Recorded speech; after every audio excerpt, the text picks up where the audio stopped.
सुकरात, प्लेटो, Aristotle और सिकंदर। सबसे पहले तो लाइटली बता दें कि सिकंदर के गुरु का नाम एरिस्टोटल, एरिस्टोटल के गुरु का नाम प्लेटो और प्लेटो के गुरु का नाम सुकरात। तो एग्जाम में अक्सर ऐसे क्वेश्चन भी पूछे जाते हैं कि कौन किसके गुरु हैं। तो याद रखिएगा, एग्जाम में कहीं सीजीएल पेपर बैठे हुए हैं, आ गया कि सिकंदर महान के गुरु कौन थे, आप ले पूरा अमेरिका छान बैठे। ठीक है, सिकंदर महान के गुरु कौन थे? एरिस्टोटल। एरिस्टोटल के गुरु कौन थे? प्लेटो। प्लेटो के गुरु कौन थे? सुकरात। तो अक्सर ऐसा क्वेश्चन पूछता है कि नहीं पूछता है? गुरु वाला शिष्य वाला, है कि नहीं। अब जानते हैं कि किसने क्या कंट्रीब्यूशन दिया। तो सबसे पहले सुकरात से शुरू करते हैं। ये सुकरात सबसे फर्स्ट नंबर में, पहली बार में ये तीनों लोग कहाँ के हैं? यूनान के। ये तीनों लोग कहाँ के हैं? यूनान के हैं। और ये यूनान के ग्रेट फिलोसफर्स हैं। यूनान के क्या हैं? Great philosophers. अब लोग कहते हैं कि प्लेटो कौन था, तो ग्रीक फिलोसफर था। और एरिस्टोटल कौन था? ये भी ग्रीक फिलोसफर था।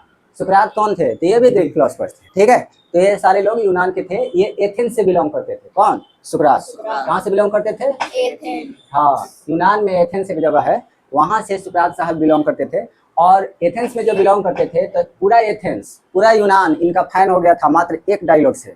एक ही डायलॉग बोले थे। कोई पूछ देगा ना कि सुकरात के बारे में बताइए, सुकरात ने कोई किताब लिखा है क्या?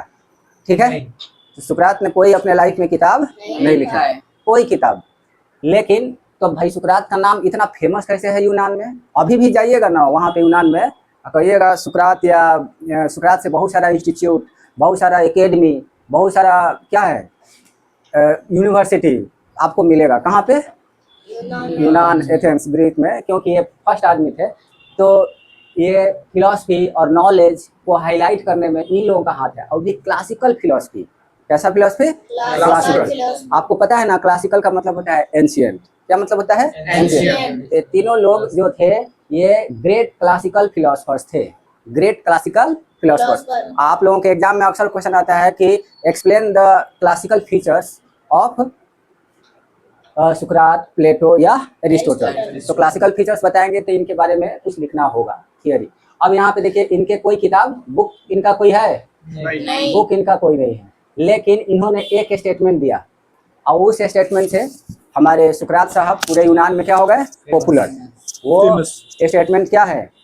मैं यही जानता हूँ कि मैं कुछ नहीं जानता हूँ। बोलो, मैं यही जानता हूँ कि मैं कुछ नहीं जानता हूँ। तो इसी डायलॉग से सुकरात जी क्या हो गए? पूरे यूनान में फेमस हो गए। ये मैं यही जानता हूँ, I know that I know nothing. English में बोलेंगे कि I know that I know nothing. आखिर सुकरात ऐसा क्यों बोलते थे? आपको हिम्मत नहीं होता है ऐसा बोलने का। जब आप थोड़ा बहुत कुछ जानते हैं तो आप कभी नहीं बोलते कि हमको नहीं पता है, आप सीधा एक कदम आगे बढ़कर कहते हैं हाँ जानते हैं, ये थोड़ा बहुत हमको नॉलेज है। और सुकरात इतना महान आदमी था, जानते हुए भी कोई भी क्वेश्चन लोग पूछते थे कि इसके बारे में आप क्या जानते थे? हाँ, इसके बारे में मैं यही जानता हूँ कि मैं कुछ नहीं जानता हूँ। लेकिन अगर आप चाहते हैं कि ये क्या चीज़ है तो इस क्वेश्चन को पब्लिकली पूछिए। कैसे पूछिए? पब्लिकली। इससे पता चलता है कि सुकरात को कोई भी चीज़ जानने के बाद और जानने की इच्छा थी, और जानने की इच्छा थी। वो कहते थे कि थोड़ा बहुत जान लेना रियल फैक्ट नहीं है, थोड़ा बहुत जान लेना रियल फैक्ट नहीं है। रियल फैक्ट तब निकल के बाहर आती है जब हम कोई भी क्वेश्चन को पब्लिकली लोगों से पूछते हैं। किससे पूछते हैं? लोगों से। तब लोग बताते हैं इसके बारे में अलग अलग आइडिया, विचार, और उसमें जो कॉमन चीज होगा उससे हमारा आंसर तैयार होता है। ठीक है भाई। अब एक ध्यान दीजिए, जैसे आपसे कोई पूछ दे कि सर क्या आप यह क्वेश्चन जानते हैं, अगर हाँ कोई सुकरात रहता और सुकरात से पूछा जाए कि क्या आप यह क्वेश्चन जानते हैं, तो क्या कहेगा? डायरेक्ट मना नहीं करेगा, कहेगा कि हाँ मैं जानता हूँ कि मैं इसके बारे में कुछ नहीं जानता या उतना नहीं जानता। और ऐसा नहीं है कि आपको ये बोल के वो चुप हो जाएंगे। आपको ये कहते थे कि अगर आपको ये क्वेश्चन का आंसर नहीं पता है तो इस क्वेश्चन को आप पब्लिकली पूछिए। क्या पूछिए? पब्लिकली। ऐसा नहीं है, सुकरात को पता भी होता था फिर भी लोगों से पब्लिकली पूछवाता था। तो जितना यूथ थे, जितना पढ़ने वाले स्टूडेंट थे, जितना ग्रेट स्कॉलर्स थे, वो सब जान गए किसको? सुकरात को। तो कि अजीब क्वेश्चन का आंसर देने का इनका अंदाज कुछ गजब है। जब इनसे कोई क्वेश्चन पूछता है तो डायरेक्टली नहीं देते हैं जवाब, इसका जवाब देते हैं वो कि आपको नहीं पता है तो इसको पब्लिकली क्या किया जाए? पूछ लिया जाए, आपके क्वेश्चन का आंसर पता चल जाएगा।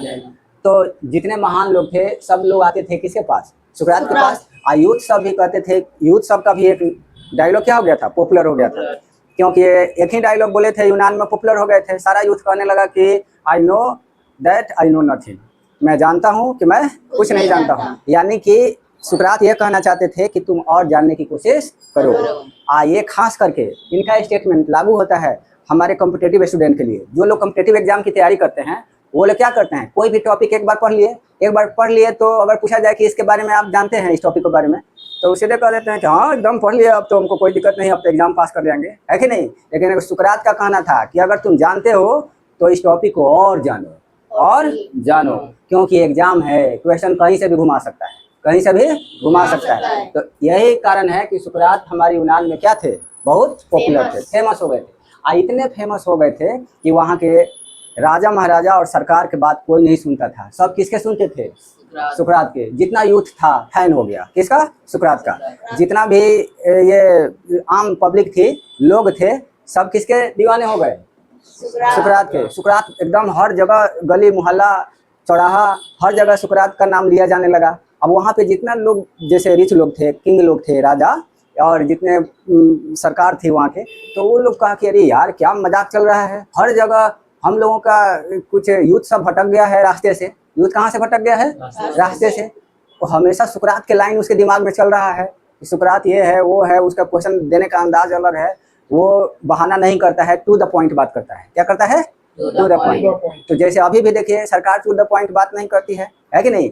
तो उस समय भी सरकार की बात कोई नहीं सुनता था, सब किसके सुनते थे, सुकरात के, क्योंकि वो जानता था कि हमें जनता के लिए किस तरह की बातें बोलनी है और पब्लिक को क्या चाहिए होता है, क्या चाहिए होता है। भाई आपको क्या चाहिए, आपको अच्छा शिक्षा चाहिए, आपका एम्प्लॉयमेंट चाहिए और महंगाई से राहत चाहिए, है कि नहीं। बस ये हो गया, तो इसके ऊपर टॉक करना चाहिए। तो यहाँ पे अभी भी देख लीजिए माहौल कितना ये है, तभी तो कॉकरोच जनता पार्टी बनी हुई है। बात समझ आ गई, क्यों बना कॉकरोच जनता पार्टी, क्यों बना, बेरोजगारी के ऊपर। नीट पेपर लीक हो गया, तो लीक पेपर हो गया, इसके ऊपर सरकार कुछ एक्शन कर ही नहीं रही है, तो इसे बना दिया गया। तो उसी तरह से सुकरात भी अपने यूनान में इतना पॉपुलर था कि यूथ सब किसके सुनते थे, सुकरात, सरकार के नहीं। तब जाके उस समय उतना ना डिजिटल था, ना मीडिया था, या कुछ भी नहीं था।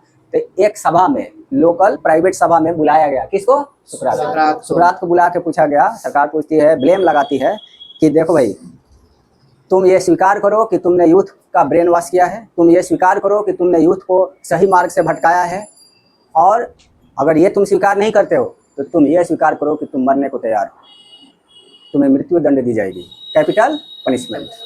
मृत्यु दंड का इंग्लिश कैपिटल पनिशमेंट। तो सुकरात कहता है कि ये क्या सभा है, ये यही सभा है, इतने के लिए हमको इस प्राइवेट सभा में बुलाई गई है। तो सुकरात कहता है कि अब उस समय तो सोशल मीडिया नहीं थी, और क्या कहते हैं, डिजिटल प्लेटफॉर्म या कुछ भी नहीं था कि सुकरात का बात कहीं आउट हो जाए तो जनता सब बचा ले उसको। बात समझ में आ गई। तो सुकरात कहता है कि मेरे सिद्धांत तो नहीं बदल सकते। सिद्धांत उसका क्या था, मैं जानता हूँ तो मैं कुछ नहीं जानता। और यही बात वो किसको बोलता था, सारा यूथ को। अब यूथ सब भी फैन हो गए थे किसके, सुकरात का। तो सुकरात से जब पूछा गया तो कहे कि मैं सिद्धांत से कोई कॉम्प्रोमाइज नहीं करूँगा, भले मुझे मृत्यु दंड स्वीकार है। और हंसते हंसते वो मृत्यु दंड स्वीकार कर लेता है, और उसको मतलब मारने के लिए एक पॉइजन दिया जाता है। क्या दिया जाता है, पॉइजन। उस पॉइजन का नाम भी आपके कॉम्पिटिटिव एग्जाम में पूछा जा सकता है। कौन सा पॉइजन दिया गया, हेमलॉक। हेमलॉक दिया गया। क्या दिए गए थे, हेमलॉक। हेमलॉक एक बहुत पॉइजनस चीज है, इसके पीने के बाद लोग क्या हो जाते हैं, बच भी सकते हैं, मर भी सकते हैं। लेकिन उसको मारना ही था तो थोड़ा हार्ड पॉइजन दे दिए थे, किसको, हेमलॉक को। अब बेचारा हंसते हुए हेमलॉक पी गया, कौन, सुकरात। और कहा कि कोई बात नहीं, मेरा सिद्धांत, हम जा रहे हैं लेकिन मेरा सिद्धांत इस दुनिया में अमर रहेगी, मेरा सिद्धांत इस दुनिया में कौन सा लाइन नंबर है, I know that I know nothing. अब आपको पता चल गया होगा सुकरात क्या थे। और सुकरात का कहने का मतलब कि फैक्ट जानो। क्या जानो, फैक्ट। झूठ मूठ के गुमराह मत करो और घुमाओ फिराओ मत। और यदि फैक्ट जानने के लिए तुमको कोई भी क्वेश्चन बार बार रिसर्च करना पड़े, पब्लिकली बार बार पूछना पड़े, तो कोई दिक्कत नहीं है। तुम अपने आप को ये साबित करो कि मैं जानता हूँ फिर भी मैं अज्ञान हूँ, ठीक है। अज्ञान हो करके कोई भी चीज़ सीखने की कोशिश करो, कोई भी चीज़ तुम ऐसा फील कराओ लोगों को, मैं हमको तो कुछ आता ही नहीं, लेकिन तुम जानते हो, लेकिन और जानने की कोशिश करो। ये स्टाइल किसका है, सुकरात का है। बात समझ में आ गई। अब आते हैं कौन, प्लेटो। प्लेटो साहब उनके क्या है, चेला हैं। अब ये जब आए तो सुकरात के जितने स्टेटमेंट, विचार, फिलॉसफी को क्या किया इन्होंने, हाईलाइट किया, अपने किताबों में लिखा। अब ये आए तो किताब लिखना शुरू किए, इसलिए इनके किताब का नाम है, लेकिन इनके किताब का नाम नहीं है। तो ये आए तो इन्होंने, पहले इनके बारे में थोड़ा बता देते हैं। प्लेटो और ये देखो एरिस्टोटल, प्लेटो और एरिस्टोटल, ये प्लेटो और एरिस्टोटल दोनों गुरु चेला है। ये गुरु है, ये चेला है। बात समझ में आ गई। तो अक्सर प्लेटो से और एरिस्टोटल से बहुत सारे क्वेश्चन हमारे एग्जाम में पूछे जाते हैं, या थियरी पूछा जाता है, कॉन्सेप्ट लोग जांचते हैं, इंटरव्यू में भी पूछ देता है कि बताओ प्लेटो और एरिस्टोटल के बारे में आप क्या जानते हैं। तो ध्यान देंगे, पहले तो बताएंगे प्लेटो गुरु था किसका, एरिस्टोटल का। लेकिन ये हमेशा विचार में एक दूसरे के अपोजिट थे। विचार में क्या थे ये लोग, दूसरे के अपोजिट, दूसरे से अपोजिटली बात किया करते थे और लड़ाई किया करते थे। प्लेटो कहते थे कि हम आइडिया को रियल चीज मानते हैं। किसको रियल चीज मानते हैं, आइडिया को। लेकिन एरिस्टोटल के कहने का मतलब कि ये आर्ट को फोकस करता था। किसको, आर्ट को। ये आर्ट पे फोकस करते थे, ये किस पे फोकस करते थे, आइडिया। तो हम शॉर्टली बता रहे हैं, आप लोग अपने दिमाग में कॉन्सेप्ट सेट कर लीजिएगा। इनके अनुसार, प्लेटो के अनुसार कि आइडिया जो है रियल है। आइडिया क्या है भाई, रियल कॉन्सेप्ट है आइडिया। ये आर्ट, इनके अनुसार आर्ट ही क्या है, आदमी को जीने का सहारा है। किसके अनुसार, एरिस्टोटल के अनुसार। तो प्लेटो ब्लेम लगाते हैं। प्लेटो कहते हैं, प्लेटो अजीब आदमी था, प्लेटो ने तो सबका वाट लगा दिया था। प्लेटो पोएट का, ड्रामेटिस्ट का, आर्टिस्ट का, सिंगर का, सबके नौकरी खा जाने वाला था। कौन, प्लेटो। प्लेटो ने एक किताब लिखा जिसका नाम है द रिपब्लिक। क्या किताब का नाम है भाई, द रिपब्लिक। और सारे किताब हम बाद में बताएंगे, लेकिन अभी इसके बारे में चर्चा करते हैं। ये रिपब्लिक में एक आइडियल वर्ल्ड की रचना किए हैं। किसकी रचना किए हैं, आइडियल वर्ल्ड। और उस आइडियल वर्ल्ड में चाहते हैं कि वही लोग उस साम्राज्य में रहेंगे, वही लोग उस राज्य में रहेंगे जो लोग आइडियल के दीवाने हैं, जो लोग रियल कॉन्सेप्ट जानते हैं, और जो लोग आर्ट जानते हैं, जो लोग आर्टिस्ट हैं, जो लोग कारपेंटर हैं, जो लोग पेंटर हैं, जो लोग म्यूजिशियन हैं, जो लोग डांसर हैं, जो लोग सिंगर्स हैं। सबको कहते थे कि मैं इस दुनिया में घुसने नहीं दूंगा, सबको दुनिया से बाहर निकाल दूंगा। किसने बोला था, प्लेटो। कहते कि ये सब लोग नकली लोग होते हैं। ये सब लोग क्या होते हैं, नकली। आइए कहते थे कि जो दिमाग में आइडिया आता है, जो दिमाग में फर्स्ट टाइम आइडिया आता है, वो रियल होता है। और जब उस दिमाग के आइडिया को आप फिजिकल शेप देते हैं, क्या देते हैं, फिजिकल शेप, वो क्या हो जाता है, वो कॉपी हो जाता है। पहला कॉपी कहाँ से हो गया, आइडिया से। और जब फिजिकल से बाहर आ गया, आकार क्या कहते हैं, पेंटर सब आकर के उसको अच्छा पेंट उंट कर दिया, तो एक बार और कॉपी हो गया। बात समझ में आई। तो इसके लिए सबसे बेस्ट एग्जांपल बताइए आप लोग, प्लेटो ने क्या बताया था कि art is an imitation of imitation. क्या बताया था उसने, लाइन याद है ना, ये इसको इरेज करते हैं, ठीक है। ये आपके बारे में समझा दिए। अब थोड़ा सा इसके बारे में डिस्कस, देखिए यहाँ पे लाइन याद कीजिएगा आप लोग। Art is an imitation of imitation, copy of copy, imitation of imitation या कॉपी ऑफ कॉपी। किसने बोला था, प्लेटो। जिस आर्ट को प्रशंसा कौन करते हैं, एरिस्टोटल, उसी आर्ट का निंदा कौन करते हैं, प्लेटो। प्लेटो कहते हैं कि ये सब आर्टिस्ट जो है, ये सब जो पोएट सब है, इस सब के सब आर्ट पे फोकस करता है। किस पे फोकस करते हैं, art is an imitation of imitation. Art, अब फिर बोलते हैं कि आर्ट जो है twice remove from reality, thrice remove from reality. भाई अजीब आदमी है। क्या बोले थे कि आर्ट इज, क्या बोलते हैं, समटाइम्स ट्वाइस रिमूव्ड, ट्वाइस और थ्राइस, ट्वाइस और क्या बोलेंगे, thrice removed, removed from reality. ध्यान दीजिएगा, ये आप लोगों को क्वेश्चन का आंसर थियरी जब लिखेंगे कहा देगा कि प्लेटोज थियरी ऑन इंटीमेशन या एरिस्टोटल थियरी ऑन इंटीमेशन। आपके एग्जाम में क्वेश्चन आएगा तो इस पे लिखना होगा। तो क्या बोलेंगे, art is an imitation of imitation according to Plato. तो Plato always criticises art, he never praises art. Art को कभी प्लेटो प्रशंसा नहीं किए। He always criticises poets, dancers, singers, ठीक है। कहते थे कि हमारा एक आइडियल वर्ल्ड है, रिपब्लिक किताब लिखे थे, उसमें कहते थे कि मैं इन लोगों को रहने नहीं दूंगा, इन लोगों को बैनिश करूंगा, इन लोगों को इस दुनिया से निकाल के बाहर करूंगा, पोएट लोगों को, सिंगर्स लोगों को, डांसर लोगों को। अब सारा जितना पोएट था, सिंगर्स था, डांसर था, सब लोग को बेचैनी आ गई, बाप रे बाप, प्लेटो तो गजब कर दिया, सिंगर रहेगा नहीं, डांसर रहेंगे नहीं, आर्टिस्ट सब हटाओ इन लोगों को, ठीक है। तब सब लोग किसके पास गए, अरे भाई प्रभु तू कुछ करो। तो अरिस्टोटल ने कहा कि चलो चलो हमारे गुरु साहब हैं उनको मनाते हैं, क्योंकि वो गुस्सा गए हैं। वो कहते हैं कि हम आर्टिस्ट को देखना नहीं चाहते, हम पोइट को देखना नहीं चाहते। ये सब पोइट वाला नकली है, झूठ मूठ के पोइट्री लिखेगा और इमोशनल बात पोइट्री में घुसा देगा। पोइट्री जब लोग पढ़ेंगे इमोशनल हो जाएंगे। ऐसे इमोशनल लोग क्या देश की रक्षा करेंगे? ऐसे देश की रक्षा इमोशनल लोग करेंगे कभी? जब देश में लड़ाई होगी आप पोइट्री पढ़ के इमोशनल हो जाते हैं, रह रह के रो देते हैं। ऐसा इंसान जब बॉर्डर पर लड़ाई लड़ेगी उसको जाएगा सैनिक भर्ती करने के लिए, तो देश की रक्षा नहीं कर पाएगा। बात समझ में आई? तो कहते थे कि आइडियल का दिमाग मतलब दीवाने बनो, फैक्ट का। किसका? फैक्ट का। तो इन्होंने क्या बोला कि आर्ट इज ट्वाइस या थ्राइस रिमूव फ्रॉम रियलिटी। अब भाई ये बात कैसे साबित किया जाए? तो इन्होंने एक अच्छा एग्जाम्पल दिया था। किसका? चेयर का। किसका? चेयर का। तो ध्यान देंगे, Plato has given the example of chair. ठीक है, कारपेंटर। किसका example? Carpenter. Plato has given the example of carpenter. और कैसे दिया था भाई? तो देखिए सुनिए ध्यान से कि इन्होंने कारपेंटर का एग्जाम्पल दिए थे तो किस अंदाज में दिए थे। कैसे आर्ट जो है वंस रिमूव फ्रॉम रियलिटी है, ट्वाइस रिमूव फ्रॉम रियलिटी है, थ्राइस रिमूव फ्रॉम रियलिटी है। कैसे आर्ट जो है नकली चीज़ है। आर्ट क्या चीज़ है? नकली। अब आप आदमी से पूछिए ना कि आर्ट क्या है, तो कहेगा आर्ट बहुत अच्छा चीज़ होता है। अजय प्लेटो रहता तो मारता है एकदम घसीट घसीट के। प्लेटो के अनुसार आर्ट क्या भाई? आर्ट क्या है? नकली है। नकली है। इंसान को मर्द नहीं कायर बनाता है, इंसान को क्या बना देता है? इमोशनल। ठीक है, आशिक बना देता है आर्ट।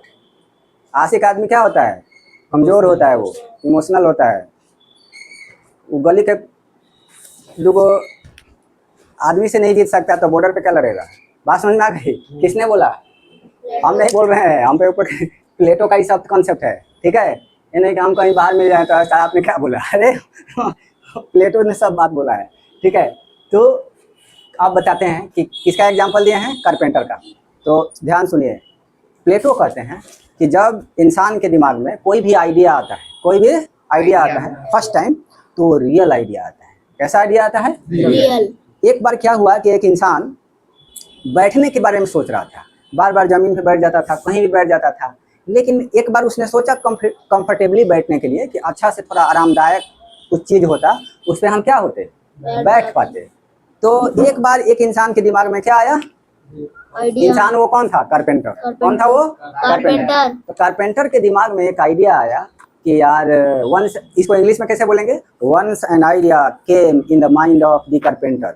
ठीक है, तो वह सोच रहा था कि मैं बैठने के लिए कोई कंफर्टेबल चीज़ बनाऊं, कंफर्टेबल चीज़ बनाऊं। तो वो जो आइडिया कारपेंटर के दिमाग में आया वो था रियल फैक्ट। वो क्या था?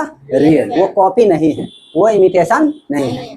लेकिन अब कारपेंटर ने क्या किया कि अपना कुल्हाड़ी उल्हाड़ी उठाया, औजार, और उठा करके क्या बना दिया? चेयर बना दिया। अब जो आइडिया को उसने फिजिकल फॉर्म में दिखा दिया। आइडिया तो दिमाग में आई थी, but that idea is change into physical shape. Physical shape. जब आइडिया को हम उसने फिजिकल शेप दे दिया, यानी चेयर बना दिया, तो वो क्या हो गया? अब देखो भाई, आइडिया दिमाग कारपेंटर के दिमाग में क्या आया था? यहाँ से इरेज करते हैं थोड़ा सा समझाने के लिए। कारपेंटर के दिमाग में क्या आया था? क्या आए थे? आइडिया क्या है? रियल। आइडिया क्या है? रियल। या ये क्या है? ओरिजिनल। इस आइडिया को फिजिकल शेप दे दिया, क्या बना के? चेयर। क्या दिया? Physical shape. अब ये प्लेटो साहब कहते हैं कि इस दुनिया में जितना भी फिजिकली चीज दिखाई आपको देता है, जैसे घड़ा, मटका का पानी ठंडा होता है, तो लोगों के दिमाग में आया होगा कि ऐसा चीज बना दो, मान लिया कि लोगों को थोड़ा सस्ता में पानी ठंडा मिल जाए, तो उसके दिमाग में एक आइडिया आया होगा। तो उस आइडिया को उसने फिजिकल शेप दे दिया। क्या बना दिया? मटका बना दिया। और मटका जो है वो एक बार रियलिटी से क्या हो गई? दूर हो गई। तो ये देखो भाई, आइडिया से एक बार चेयर बन गया, तो ये क्या हो गया? Once remove from reality. Once remove from reality. तो द चेयर जो बन गया, the chair is once remove from reality. और रियलिटी क्या है? आइडिया। अब इसको देख लिया किसने? पेंटर ने। पेंटर घूम रहा था इधर उधर, वो देख लिया, अरे बाप रे कौन सी बनी ले? तो चेयर। तो कहा कि अच्छा, तो पेंटर का काम ही है पेंट करना। तो आया, कहा कि सुनिए अच्छा लगेगा, पेंट कर दे क्या? तो कारपेंटर क्या कर दो, तो पेंट कर दिया। किसको? चेयर को। तब चेयर को क्या किया उसने? चेयर को पेंट। अब पेंट जब चेयर को कर दिया तो देखो आइडिया से कितना बार दूर हो गया ये? 2 बार। 2 बार रियलिटी से अलग हो गया। रियल चीज ये है, 2 बार ये नकली हो गया। एक बार ये नकली हो गया, एक बार ये नकली हो गया। तो क्या बोलेंगे? The painting of the chair is twice remove from reality. The painting of the chair is twice remove from reality. तभी तो इन लोगों को फिलोसफर कहते हैं। इस तरह से बात करना एक फिलोसफर का ही काम हो सकता है। अब दुनिया में जो चीज आपको दिखाई दे रही है वो बताइए ये क्या है? ओरिजिनल है कि नकली है? इसके अकॉर्डिंग है जो पंखा चल रहा है ऊपर, ये क्या है? असली है कि नकली? नकली है, क्योंकि ये तो आइडिया से निकला हुआ चीज है। और कोई भी चीज जो फिजिकल दिखाई देता है वो कहीं ना कहीं आइडिया से एक बार रिमूव हो गई। क्या हो गई भाई? आइडिया से एक बार रिमूव हो गई है। अब कितना बार कोई चीज एक बार रिमूव हो, 2 बार कि 3 बार, तो ये अब प्लेटो समझ गए आप? अब फटाफट आइए अब एरिस्टोटल को थोड़ा समझाते हैं, तभी लोगों की किताब के बारे में बताएंगे। देखो भाई, एरिस्टोटल साहब तो जब पता चला कि गुरु जी खिसला गए हैं, किसको निकालना चाहते हैं? आर्टिस्ट को, सिंगर को, पोएट को, ड्रामेटिस्ट को, ठीक है। कहते हैं कि इन लोगों को खदेड़ मारो, भगाओ इन लोगों को, कि ये लोग समाज को क्या बना देंगे? कमजोर। समाज को क्या बनाएंगे? कमजोर। क्योंकि ये लोग आर्ट पे फोकस मारेंगे, और आर्ट जब स्टूडेंट पढ़ेगा तो स्ट्रांग नहीं, कमजोर हो जाएगा, ठीक है। सिपाही नहीं, आशिक हो जाएगा। क्या हो जाएगा? आशिक। क्योंकि आर्ट लोगों को क्या करता है? आशिक बना देता है कि नहीं? अब मतलब हम ऐसा बता रहे हैं। अब यहाँ पे देखो ध्यान से, तो प्लेटो का काम है कि रियल फैक्ट को बताना। किसको बताना? Real fact. किसके बारे में बताना? रियल आइडिया बताना। रियल आइडिया ये क्या कहते हैं कि आर्ट क्या भाई? Art is an imitation.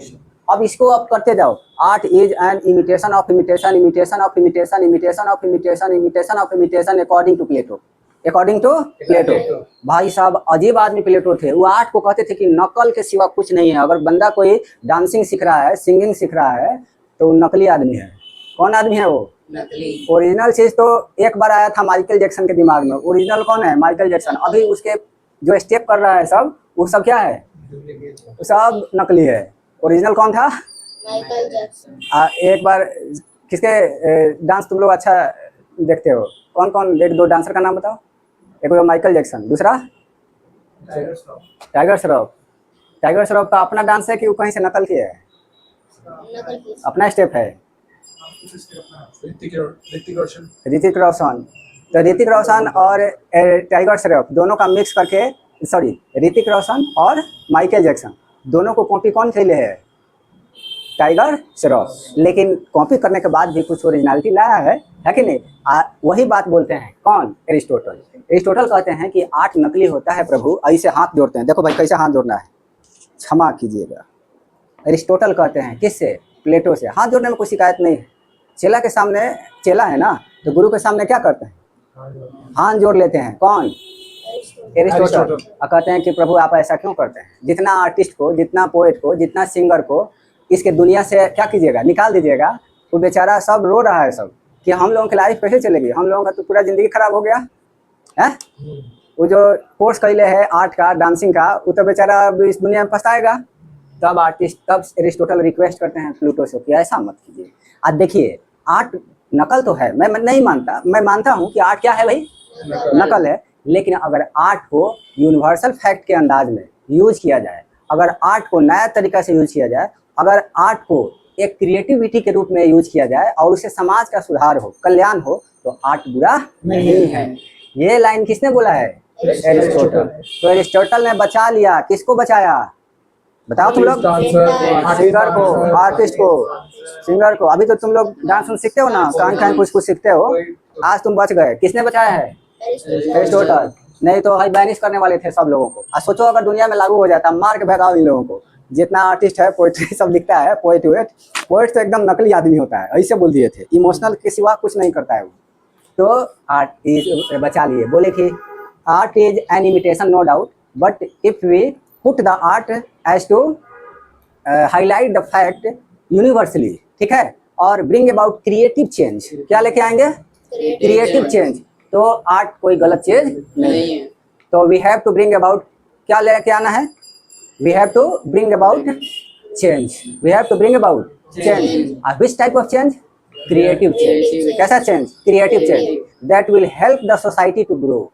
और आप समाज में सच्चाई को रखें आर्ट को दिखा करके। जैसे मूवी बनता है, देखो मूवी, तो मूवी बनता है तो कोई घटना पहले हो जाती है, हम समझा रहे हैं, ध्यान समझिए। जब भी कोई मूवी बनता है तो कोई घटना पहले हो जाती है, अब उस घटना को मूवी में क्या किया जाता है? दिखाया जाता है। तो जो घटना हुई थी वो क्या था? प्लॉट के अनुसार क्या है? आइडियल है, रियल है, वो घटना रियल थी, लेकिन जब उस पर मूवी बनी तो वो क्या हो गई? एक बार रियलिटी से दूर हो गई। लेकिन एरिस्टोटल कहते हैं कि जब वो मूवी बन गई और उस मूवी से हमारे सोसाइटी में क्या आता है? चेंज आता है। और हम यूनिवर्सल क्या रखेंगे भाई? यूनिवर्सल फैक्ट समाज में रखते हैं और लोगों को कुछ शिक्षा मिले। क्या मिले? शिक्षा मिले। तो आर्ट बुरा नहीं है। Art is not wrong. Art is not wrong. तो one who talks in the language, this is called philosophy. A philosopher is one who talks in a very highlighting and researchful knowledge. आपको क्या लगता है कि Aristotle, प्लेटो आपको कहानी लगता है? बहुत रिसर्च किया होगा, आपके 2 लाइन कंपटीशन का याद नहीं होता है। फिलोसफर है ये। क्या किया है ये? रिसर्च। बात समझ में आ गई? तो आपको अपने एग्जाम की तैयारी फिलोसफी की तरह करो। किसी तरह करो? फिलोसफर। यानी कि आप कोई टॉपिक नहीं जानते हैं तो try to be a philosopher. कोशिश कीजिए कि फिलोसफर बनने के लिए। अब पेपर देने जाइएगा, कहीं से क्वेश्चन आएगा, फटाक से बना देंगे, क्योंकि आप स्टूडेंट कम फिलोसफर ज़्यादा है। स्टूडेंट कम फिलोसफर ज़्यादा है। तो क्या बनना है आपको? अब फिलोसफर का मतलब ये नहीं कि एकदम पागल की तरह एकदम व्यवहार करते रहे। अरे टॉपिक को बढ़िया से जानना है। ज्ञान को जितना बढ़ाएंगे, ज्ञान को क्या करेंगे? जितने बढ़ाएंगे वही क्या है? फिलोसफी है। ठीक है, थोड़ा सा जान लेना, कंपटीशन निकाल लेना नहीं होता है। थोड़ा सा जान लेना, कंपटीशन निकाल लेना नहीं होता है। कहाँ दिमाग है? यहाँ पे भी ध्यान देंगे। ठीक है, एरिस्टोटल हो गया। एरिस्टोटल समझ में आ गया। अब एग्जाम में आपको आएगा 2 क्वेश्चन, ध्यान रखिएगा। प्लेटोज थियरी ऑन इमिटेशन या Aristotle theories on imitation. Imitation पे प्लेटो ने क्या कहा, इमिटेशन पे एरिस्टोटल ने क्या कहा? बात समझ में आ गई? इमिटेशन पे सुकरात ने कुछ नहीं बोला था। बात समझ में आ गई ना? कितने बोला था? प्लेटो ने। प्लेटो ने आर्ट को क्या बोल दिया? नकली। इतना पढ़ने के बाद आंसर गलत दे रहे हैं। प्लेटो ने आर्ट को नकली कहा था। जो लोग आर्ट सीखते हैं उसको कहा दिया था कि हम तुमको अपनी आंख के सामने देखना नहीं चाहते हैं, बाहर निकलो तो तुम। किसने बोला था? प्लेटो। एरिस्टोटल ने क्या बचाया था? किन लोगों को? आर्टिस्ट को। कहा था कि बाप रे बाप, इतना आर्टिस्ट का जिंदगी खराब कर दिए। कौन? एरिस्टोटल। रिक्वेस्ट किए थे प्लेटो से, राम कीजिए। क्या कीजिए? राम। देखो भगवान से कभी जैसे मूवी भी देखते हो धार्मिक, तो कहते त्राही माम अरे भाई रक्षा कीजिए, रक्षा कीजिए। आर्टिस्ट सब मर जाएगा, कहाँ जाएगा ये सब? ठीक है, तो बचाए थे। आप बोले थे कि सर हमको अलाउ कीजिए कि हम आर्ट को मतलब इमिटेशन तो है, लेकिन हम अगर आर्ट से समाज का कल्याण करते हैं, सच्चाई को दिखाते हैं, तो गलत चीज नहीं है। इसलिए मूवी बनता है तो समाज में कुछ चीजें अच्छाई दिखाई जाती है, ताकि लोग पढ़े तो शिक्षा प्राप्त करें। क्या पढ़े? शिक्षा। क्या ऐसा हो रहा है? बात समझ में आ गई? अब आते हैं किस पे? सिकंदर। तो सिकंदर के बारे में कुछ नहीं, ये तो हमने ऐसे लिखा था। सिकंदर जी किसके चेला हैं? एरिस्टोटल के चेला है। अब थोड़ा सा सिंपली हम लोग किताब के बारे में चर्चा करते हैं। किसने कौन सा किताब लिखा है? आ जाओ, चलो भाई बोलो। सुकरात की किताब का नाम क्या है? इसकी कोई किताब नहीं है। No book. ठीक है, नो बुक। इनका कोई किताब नहीं है। प्लेटो की किताब का नाम पहला क्या है? The Republic. Sorry, the Republic. ठीक है भाई। और किताब का नाम बताओ? The apiology. APO होता है ना? Apiology, APOLOGY। वीडियो बनाने से थोड़ा अच्छा। Third number the laws, LAWS, कानून। लॉज का मतलब क्या होता है? कानून। और लॉज के बाद क्या है भाई? लॉज के बाद the republic, the apology, the laws, the symposium, the SYMPHOSIUM। ये किताब कम से कम याद रखिएगा, प्लेटो का है, द सिम्पोजियम। बात समझ में आ गई? लेकिन हम लोगों को सबसे ज्यादा क्वेश्चन प्लेटो का किस किताब से आता है? The Republic. रिपब्लिक एक कैसा वर्ल्ड है? Ideal world. इसमें एक आइडियल वर्ल्ड की रचना किए हैं। किसने? प्लेटो को। अब कहते हैं कि मैं उसी को रखूंगा जो ओरिजिनल होंगे, जो रियल आदमी होंगे, हम आर्टिस्ट को नहीं रखेंगे। ठीक है, अब आते हैं किस पे? एरिस्टोटल। एरिस्टोटल की किताब का नाम बताइए। हाँ, ये तो इसका किताब का नाम बहुत इजी है, पॉलिटिक्स। क्या बोलेंगे? Politics. पॉलिटिक्स। दूसरा क्या है? पोइटिक्स। फिजिक्स, तीसरा क्या है? Physics. फिजिक्स। Metaphysics. चौथा मेटाफिजिक्स। मेटाफिजिक्स। निकोमेचियन, हाँ, ये थोड़ा टेढ़ा नाम है, याद रखिएगा। द निकोमेचियन है, ए निको, ठीक है। MACHEAN, the Nicomachean. का साउंड करेंगे, का क्या करेंगे? निकोमैकियन, ठीक है, ठीक है, द निकोमैकियन। अब इसका किताब का नाम सबसे ज्यादा इनका पॉपुलर किताब कौन है? पोएटिक्स। इसी पोएटिक्स में किसको बचाया है अरिस्टोटल ने?